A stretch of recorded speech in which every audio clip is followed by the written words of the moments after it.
এই এটা মোটো ভাই কলকাতা।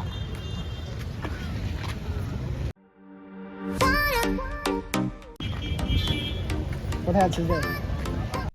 মারতে আব্বাস বলছে নিজের আমার কাছে।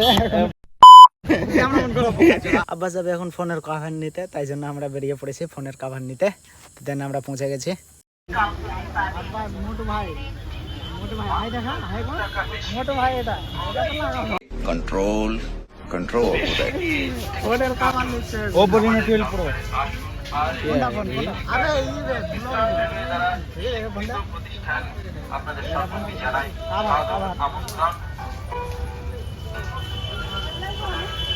আব্বাসের ফোনের কাভার দেওয়া হলো না, কেউ ফোন করে দিয়েছে আব্বাস। হ্যালো হ্যালো, বাসের জন্য ওয়েট করছি। আব্বাসের দাদুদের সাথে কথা বলছিল, হ্যাঁ মানে মোটু ভাই যাবো বলে। বাস পাওয়া যাচ্ছে না, এতগুলা বাসের অপেক্ষা করছি।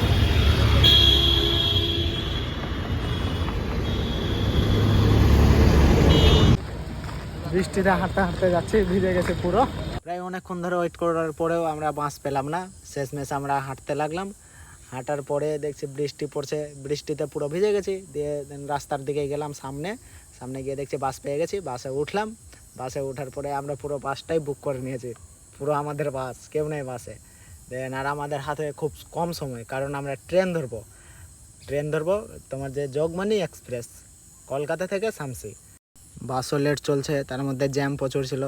দিয়ে আবার নেমে পড়ার পরে আমরা দৌড় মারতে লাগলাম, কারণ আমাদের হাতে মাত্র 5 মিনিট সময়।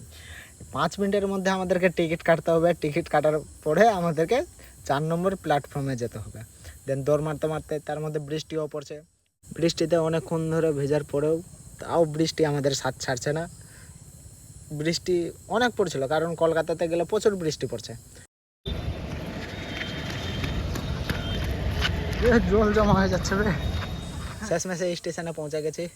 স্টেশনে পড়ে এসে হাঁপিয়ে গেছি পুরো হার্টবিট বেড়ে যাচ্ছে। দৌড় মেরে এসছি তো, হার্টবিট বেড়ে যাচ্ছে। বুঝছে